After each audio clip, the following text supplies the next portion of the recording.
Good evening and welcome to Zoom In on a Fresh Conversation. My name is Donna Banks and I am your host. Our guest tonight is Marie McKenzie, author of Things That Keep Me Up at Night and several other books. Welcome, Marie, to Zoom In on a Fresh Conversation. Thank you for being here this evening. Thank you so much for having me. Thank you. Appreciate it. Recognizing that April is Child Abuse Prevention and Sexual Assault Awareness and Prevention Month, Ms. McKenzie has graced us this evening with her presence to tell her story. Zoom In on a Fresh Conversation is brought to you by Irish Diamonds LLC, Lee's Press and Publishing Company, my new publishing company. Please reach out to them. Milton McCulloch, author of Love and Emancipation, and a Dante production, who will feature Arkesha on May 7th, 2023 at Cinematique on Beach Street in Daytona Beach. The dates for the Fresh Book Festival are February 22, 23, 24 in the year of 2024 in the beautiful city of Daytona Beach. Please, Daytona Beach, say that 5 times. Join us. Please reach out, freshbookfestivals@gmail.com, and we will answer all your questions. If you have any questions for Marie, please leave them in the chat room. And this conversation is being recorded. So thank you so much, Marie, for being here. Thank you so much for having me. Before we begin to talk about abuse, tell the audience briefly something about yourself and how you decided to become a published author. As you said, Donna, my name is Marie McKenzie. I'm a registered nurse by profession. I've been a nurse for over 24 years. I originally hail from Jamaica in the Caribbean. I've been in the United States for several years. Becoming an author was just by accident, actually. I entered a 30-day writing challenge and got hooked. Was it a certain person's 30-day writing challenge? Nalena Kai's. Nalena Kai. Okay. USA Today and Essence Magazine national best-selling author. And she had this 30-day writing challenge in February of 2021. And I wrote my memoir, and the bug bit me. So I'm still writing. That is wonderful. And tell us briefly about you being a nurse and how that, you don't wake up one morning and say, oh, that's what I want to be. I want to be a nurse. That's, a first responder's job is not the first thing people think of, right? I've always wanted to be a nurse. Get out of here. That's the wonderful. Only really? career I ever wanted. Yeah. Back in Jamaica, my aunt, my role model, my idol. She was a nurse, and I've spent many hours in the hospital with her. She used to come whenever school lets out for holiday time, and she'll whisk me off to Kingston to spend the time with her. So I spent a lot of time in the hospital with her, watched her care for the patients, and how she interacted with them and took care for them. And I want to be just like that when I grow up. So, but that didn't materialize until I migrated to the United States, and I'm so glad I got to do that. And so while you were in Jamaica, did you not have any chance to do that type of work at all, or no? No, but I was a secretary when I was in Jamaica. Okay. It's not as easy to get into this field. The classes are held long distance from where you were living, and financial constraints also played the role. Well, we thank you for being a nurse and a first responder, no matter if you're on the job or not. Anybody who knows you, if you're a nurse, they call you up and say, oh, you know what? Somebody pass out on the planes, like, is there a nurse on board? You're always ready and available. So thank you so much for that. Yes. And can you explain or expound on your duties as a sexual assault nurse examiner, please? Sexual assault nurse examiners are a specially trained nurse, and I just want to say we need more of us. Yes. Yeah, they're trained to care for victims of sexual assault, to holistically care for that victim, because that's not just about dealing with the sexual assault. We're dealing with the whole person, emotionally, mentally, spiritually, physically. So we'll collect the assessment, photographs, the rape kit. So we are collecting DNA, potential DNA evidence from, wherever, based on the story it may be. And, maintaining chain of custody before it gets to law enforcement. So yeah, specially trained nurses to deal with that. We didn't talk about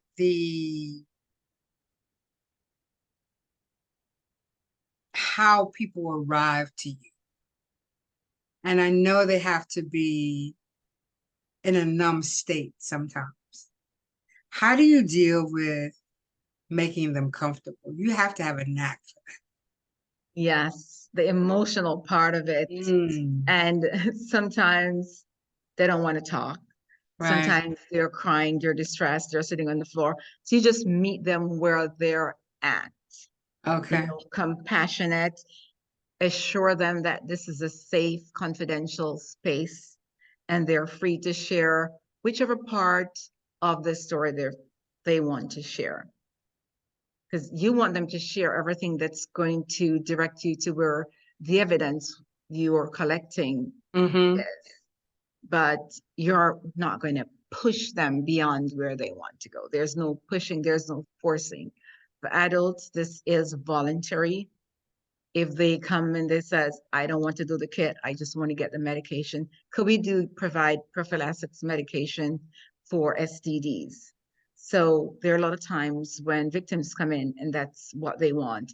I don't want the police. I don't want to make a report. I'll encourage them to get the kit, because even if they don't want to report at that moment, they have a certain amount of time to make that decision. And once evidence is gone, it's gone. So, but just being compassionate and reassuring them that this is a safe, confidential space. And most abusers, to what I've read, are serial abusers. So sometimes leaving that information behind will connect them to somebody else who has been abused. Is that correct? That is correct. There's a lot of times when that DNA evidence gets processed and goes into CODIS, a combined index data system, which allows local, state, and national government agencies to connect the DNAs, because sometimes they travel from different states. So someone may commit a rape in Florida, and it's also linked him to another one in another state. Right. So yes. That connection is so, so important. So important to get that person off the street so they don't continue to victimize others. And Marie, I know it's important, but tell our audience how important it is for women to make an appointment to go to the rape crisis center immediately after the encounter. Because isn't there some time length that it just won't work? What is that time constraint? First, I encourage them to make sure they're safe, because safety comes first. Make sure you're in a place of safety. Getting to the emergency room or being directed to the rape crisis center, up to 72 hours. But we encourage as early as possible. And depending, there are cases I've heard of where longer than 72 hours, they're able to retract DNA, but 72 hours is the recommended time. And what is, in your humble opinion, what is the percentage of rape victims that do not seek help to obtain a rape? Sexual assault is the most underreported crime. Some victims may feel guilty, blame themselves for getting themselves into certain positions, or, angry, ashamed, so they may not want anyone to know. So between 40 and 63% may not seek help or never report at all. Yeah, and that's a big number. Those are staggering statistics, right? Staggering statistics. And so if we're talking about maybe just women, let's talk about the statistics for men and how that is way underreported. And do you do rape kits on men also, or just women? No, both, Okay. both victims. And for men, it's more underreported, although there are less male victims than female victims. Male are more hesitant to report because of social stigmas attached, Mm-hmm. and their own questioning about their sexuality after this happens. They may be thinking, maybe questioning their sexuality, their anger, shame. I didn't protect myself. I'm a man. I should have been able to do this or been able to do that. But any of us can be a victim. It doesn't matter rich, poor, male, female, adult, or anything. You know, the potential pool is wide Mm, because these perpetrators, and they're everywhere. they're everywhere. Yes. They're everywhere. So thank you for being the one who is compassionate enough to receive them, first of all. You have to know how to receive. And second of all, to be in this field. And as you said in the beginning, more nurses are needed, We do need more. right? Yes, there's a And shortage. to be a sexual assault nurse, is that another? There's a special training that we go through, both didactic and hands-on clinicals, where we learn the speculum exams and how to collect the evidence and maintain chain of custody, how to do the documentation and photographs effectively. So that's extra. Plus, you can be certified as pediatric or adult and adolescents, but you don't have to be certified, but you have to be trained. So you can do babies and adults. You do the whole I range. chose not to do babies. I Wow. chose not to do Ugh, pediatrics at a certain age. that Yeah, is, yeah, yes. That needs special, yes, and my heart right, just, it's understood. not an easy job, whether it's be adult babies, but the baby is really Yeah, yeah. So, let's talk about things that keep me awake at night, keep me up. keep me up at night. Same thing. Um, when did you decide to write the book, and how important has it been in your self-healing? So that said, 30-day challenge. I Okay. remember I was scrolling Facebook and the message just popped up with Nalena Kai's 30-day writing challenge. I'd never thought of writing a book before. I responded, and she had this Zoom meeting where we were told the requirements. It was that night, it was for a self-help or a memoir. Mm, So yes.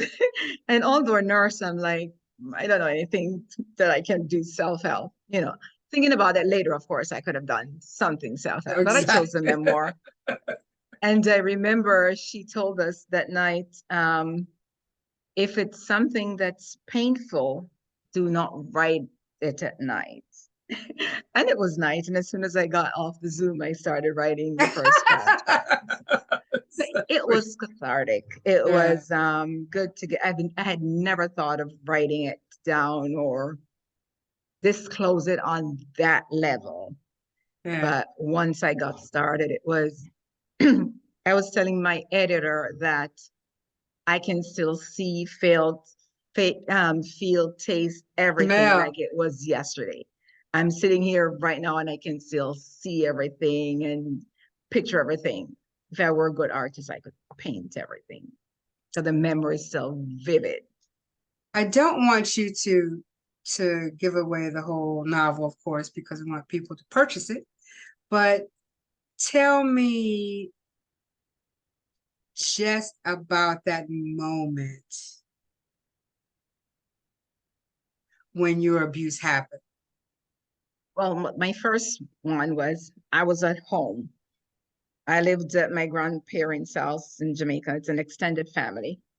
And there was an occasion, a celebratory occasion, it was a home birth.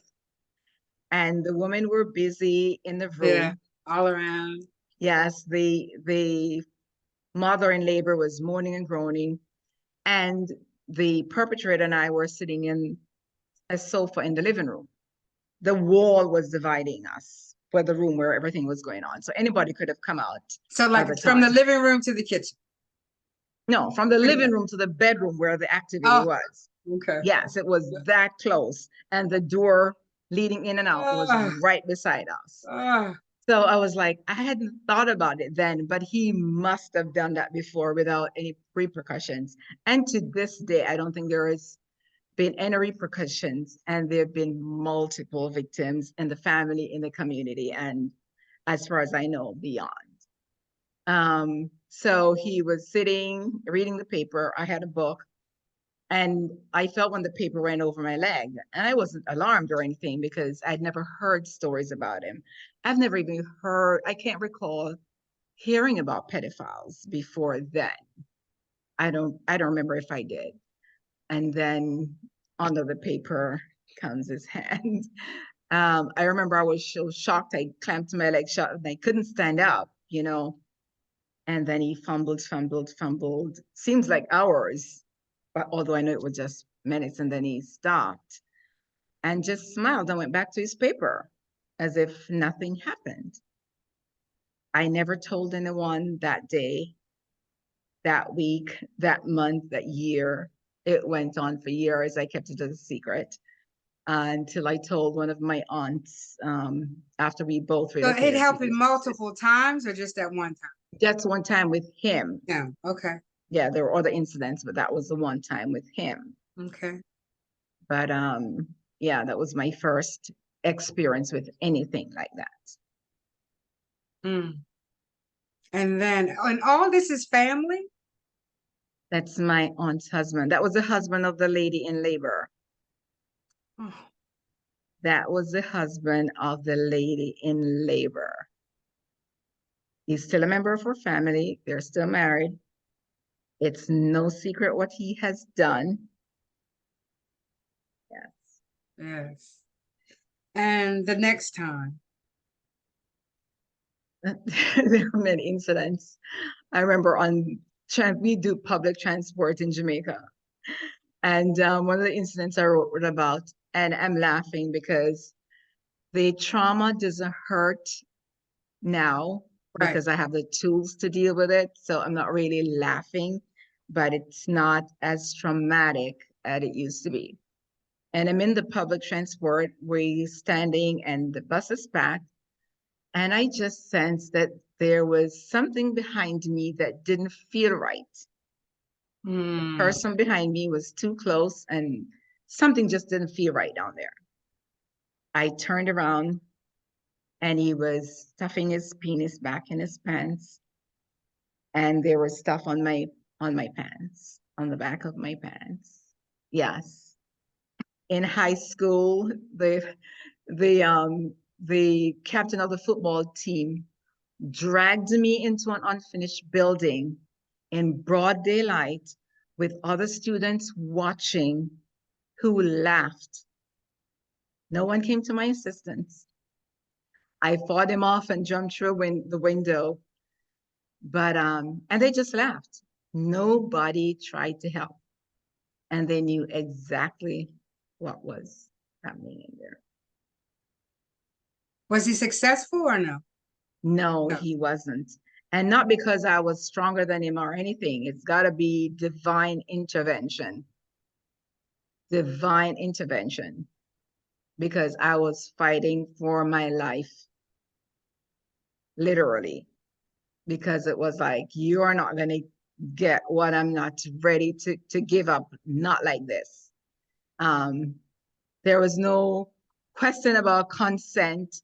Like, I want it, I'm going to get it. And I was like, hell no, you're not. Yes. And that was a culture back then with people like the students on campus just laughing. It was like nothing. I could have gotten raped, and attempted rape is sexual assault. It's a crime. I could have gotten raped and nobody would have come to my assistance. And they were standing just outside the door. It still astounds me that, you know, I was raised on one street where everybody was kind of related. If not related, you were still our aunt. You know what I mean? You understand that village thing. But there were always two men, always those same guys, and everyone knew what they were like, but nobody told. And I think about that now, about the trauma of the young girls who, I told you that story. This one young lady would go up on the porch, she'd get money, we would just be so happy, you know. I don't know why we weren't thinking that that was. Because they weren't aware. You know, like now more parents are speaking to their children about appropriate touch and what's not acceptable from an adult and keeping the lines of communication open. Come and tell us if that's happened. But back then, you didn't have that. You still don't have enough parents speaking with their children, you know, giving the genitalia the proper name. You know, it's penis, it's vagina, it's not pee and whatever else they Yeah, call right. it. Yeah. Yes. Let them know. And you are the one who should teach them, because otherwise they're going to hear and experience from somebody else, and it's going to be the wrong thing. Although their parents who are the perpetrators. So yeah, so it's Yeah, because everyone knew why she went to the porch, including her mother, single mom, right? And so that extra income at the time, you could go to the corner store and get a loaf of bread, some bologna, half a gallon of milk, yes. all was good, Yes. you Yeah, know? pimp out their children. Right. Now, but we didn't think about it like that. No, but that's just You what know it what I is. mean? We, That's what it I is. don't know what we were thinking, Yeah. really. Um, and I never really thought about that until you brought up your incident. And I thought, it's been going on so long in Yeah. so many places, in so many villages. And we know that hurting people hurt people. So do you think, and I'm only from your humble opinion, that the gentleman who did it to you the first time had it done to him? Was Probably there not. okay. There is no indication, and there's no excuse for stuff like Oh, that. I know. Yeah, and being being molested as a child doesn't make you and turn you into a pedophile. It doesn't make you gay. It doesn't make you a pedophile. It doesn't make you go rape somebody else. You know, it's I know unresolved trauma can lead you to lash out and do things, you know, that you may not normally have done because you're angry and guilty and self-blame. But no, it doesn't make you a pedophile. And Janice had a remark in the chat room, and it was that this little girl who used to go up on a porch, my mother used to say, "Oh, she's fast. You shouldn't be hanging out with her, right?" Not not even looking at her as a victim. And that is it. What you said she's She's fast. fast. Yeah, Oh, not to hang out with her. yeah, because she's fast. Yeah, and Fast. that's the thing with She's the a fast adults. little hussy or whatever, you know. And we should Yeah, think, that's my girlfriend. What are you talking about? who needs who needs help? Help. Yeah, who needs help? Hmm. And nobody is Hmm. thinking that, Hmm. oh, this grown man is taking advantage of this young girl. He's crossing the line sexually with this young child. This child does not have the capacity to consent. Right, Anything like that with anyone below the age of consent is illegal. right. And these adults who turn a blind eye, they're complicit. They're They're complicit. complicit. Yes. Yes. They're complicit for sure. Yes, they're complicit for sure. So it's time. I'm glad we are having this conversation. Hmm. I know April is Child Abuse Prevention and Sexual Assault Awareness and Prevention Month, but this conversation is 365, 24/7. We Absolutely. cannot stop talking about it. And We why we decide that it has to be in a brown paper bag is beyond me. I just don't get why it's not. I don't get. What's a brown paper bag? Oh, okay, I guess that's an old school term.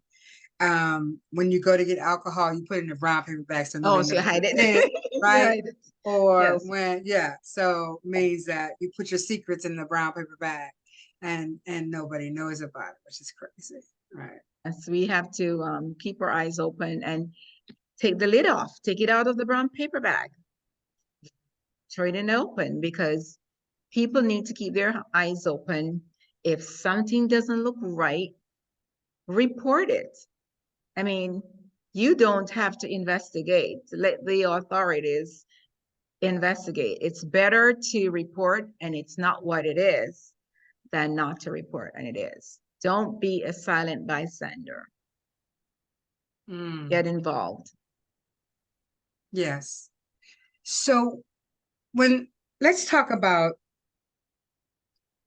how many people come to you and the accuser, the rapist, is actually someone they know and love or are very close to it. What are the percentages of that? So the statistics says every 8 out of 10 perpetrators known by the victims. They're in our homes, siblings, parents, extended family members, neighbors, in our schools, coaching and teaching our children, in our churches, in the pulpit and in the pew, in our churches, in the pulpit and in the pew. Predators prey where they're trusted. They're not always running around in the streets. So it may even be a date rape. You go on a date with someone and people don't understand the boundaries of consent. What is consent? Consent is beyond the yes and the no. Yes, right. It's a conversation, a continuing conversation. I may agree to kiss you, but that doesn't say I want to have sex with you. No is a complete sentence. And if the person lacks capacity to consent, whether it be by drugs, alcohol, and below the age of consent, mentally impaired, there is no consent. If you're under duress, like your boss who is going to threaten your job if you don't sleep with them, that's sexual assault. There is no consent that's freely given.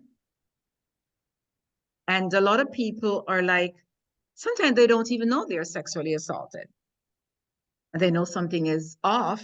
I didn't really agree, but yes, get educated, get enraged, get engaged. You talked about siblings. Now, the reason why that is probably underreported is because it just destroys the whole family, Yes. right? And then when it's not reported, the possibility that neither sibling gets help is high. And when you don't help get them treatment, then they grow into adults with unresolved trauma. I can understand the conflict for the parent. Yes. Yes. And I'm speaking to you, if you were such a parent within the sound of my voice, you need to get both children help. Both of them needs help. Now, Don't is throw this, away one. Go but ahead. if they report it, is this something that DCF would take your children for? Yeah. I am not 100% sure. There are two children. It's children. Mm-hmm. It's not like an adult, but it's still a crime. So they'll deal with it accordingly. However, it's something that must be dealt with. Yeah. But I think that's the fear. And because they don't know, no knowledge, right? Yes. So And they fear. I think shame is more It's shame is more why they keep it in the family. And sometimes the perpetrator will be shunned, but that's not what you want. You shouldn't shun him, or her, because perpetrators are male and female. Let's clear that up. Perpetrators are male and female, male on male, male on female, female on male, female on female. So it's when I was growing up, I had my experience, and for many years I thought perpetrators were only male. Right. Until I grew up and got exposed, and yes, there are women more than ever now. It's due to social media, I guess. It's all over the news. The thing that really boggles me is that the female perpetrators are treated less harshly than male perpetrators. And I don't agree with that. First of all, I have been in the company of 2 gentlemen who were raped by their babysitters on a consistent basis, like at 6, 7, and 8, right? And because it felt good, you know, what do they know? But they came to grow up to be men with a twisted idea of what sex was, what love meant, right? Yes. And yeah. And no therapy. So you're right. It's just, and it wasn't until, you're in a relationship and all this comes out and you think, ugh, here we go, right? Yeah. And you can't, sometimes those are sometimes wounds you cannot heal. You can't. They have to go get the support to help them dive into it and disclose and work through. And although the emotions may not go away 100%, they'll get the tools on how to make the effects diminish. Because healing from unresolved trauma, especially if it's been for a long time, some people never disclose until their 60s, 70s, some never at all. I didn't write my book until I was 60. Right. And one of the questions I was asked, you're 60, why are you talking about it now? It doesn't matter how long the victim waits. It's up to that person to decide when they disclose and how they disclose. Some people are concerned about, oh, I don't want to embarrass the family. It's going to do this, it's going to do that. And my thing is, we have to weigh my healing versus my family's discomfort. Which one would you give the priority? Dealing with unresolved trauma is hindering you from living to your full potential. You are worthy of living to your full potential. It is disrupting your life and keeping you shut in, silently hurting due to unresolved trauma caused by rape or sexual assault, internalizing, taking on the shame, the guilt, reliving the trauma, angry, self-blame needlessly. You don't have to. There is help. There's a question in the chat room about marriage rape. It is rape. Right. So how do you say that it's rape if you're married to a man that you have sexually consented to for years? But if you didn't consent in that occasion, it is rape. The intimate partner rape is the statistics are, it's not as high as otherwise, but the intimate partner rape, it's a real crime. And you need to be reported. Can you imagine that husband or wife who is living day in and day out with this kind of trauma? It's just like another rape victim. So because you're married to someone, they don't own you. You're your own individual person. And here again, the victim gets to be the bad guy. Because if you have consented to sexual relations with your husband for all these years, and then you decide you don't want to do it anymore for whatever reason, or that day or whatever, and he decides to force you. But you have the right to say no. It doesn't matter to who. Jesus, God gave us the freedom to choose at any moment or the other. Some people choose to do good, some choose to do evil. And that's what I say to like victims who were raped in the church and they're like, oh, I'm not going back to that church because blah, blah, blah. And why did God let this happen to me? God is not a man and we cannot judge him by the standards of men. If your boss raped you, do you stop going to work? Why do you stop going to church? I digress. You consent for 20 years. And then this one time you said, no, you have the right to say no. Being married is not a freedom to here I am, take me whenever you want. I think it's common decency to engage unless that is something that you two agree on in that relationship. Because different relationships, different people, and different thing works for different people. And that's fine if that's something that you both agree to. But if I'm saying to my husband, I'm not in the mood for sex tonight, I don't want it or whatever it is, and you're going to force and take, that is sexual assault. Yes, an intimate partner sexual assault is a crime. And that's probably way underreported, I'm sure.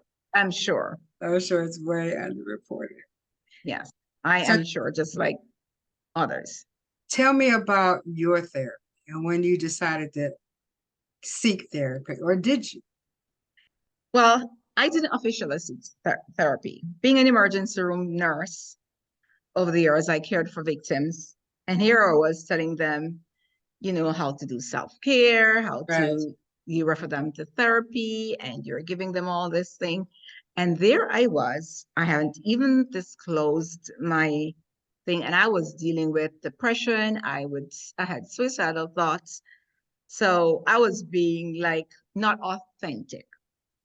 So taking care of myself became important to me. And although I didn't seek an official therapist, over the time I became associated with organizations and people who care for sexual assault victims. And through them, I gained resources and reading my Bible, journaling, and lots of self-care practices. And that helped me through. And do you think that traumatic incidences affect behavior and relationships? And if so, did you recognize the impact that it had on your behavior and your relationships? Not initially. Okay. But as I learned more about the effects of unresolved trauma, like being angry, depressed, post-traumatic stress, suicidal, and you do attract sometimes the wrong partners, people who would not even have gotten into your space because you don't see your self-worth. So the first person or someone who shows you interest, you run to that person. You don't even give it a second thought. Is this what I want? You know, you don't set a standard. So yes, does have an effect on your behavior. Some victims, drugs, alcohol, you know, anything to not remember, you know, get them to, you know, some women become promiscuous. Any not good way to deal with what the trauma is doing to them because it's unresolved. Now that you're on the other side of the trauma, well, you never get on the other side, and you moved into your purpose, was writing the book the pivotal moment? that you decided that you'll never get over it, but you got under it? I guess that's it. Yeah, writing the book was one of the catalysts.